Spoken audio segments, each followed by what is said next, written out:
Μια εμπειρία ζωής για τους μαθητές που φοιτούν στα λύκεια των Αρσακίων σχολείων αποτέλεσε το 4ο Summer Camp Go CERN που πραγματοποιήθηκε από τις 16 έως τις 20 Ιουνίου.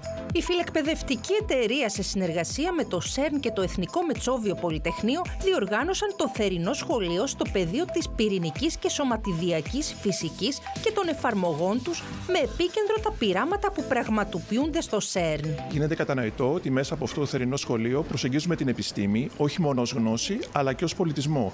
Και γι' αυτό το πρόγραμμα είναι ανοιχτό στην ευρύτερη εκπαιδευτική κοινότητα με τη δυνατότητα παρακολούθησης μέσω διαδικτύου. Σκοπός του θερινού σχολείου, που οργανώθηκε για 4η φορά από τα Αρσάκια σχολεία με την συμμετοχή διακεκριμένων διεθνώς επιστημόνων, ήταν να περιηγηθούν οι μαθητές στα άδικα της ύλης και να ενημερωθούν για τις τελευταίες επιστημονικές και τεχνολογικές εξελίξεις που λαμβάνουν χώρα στο CERN.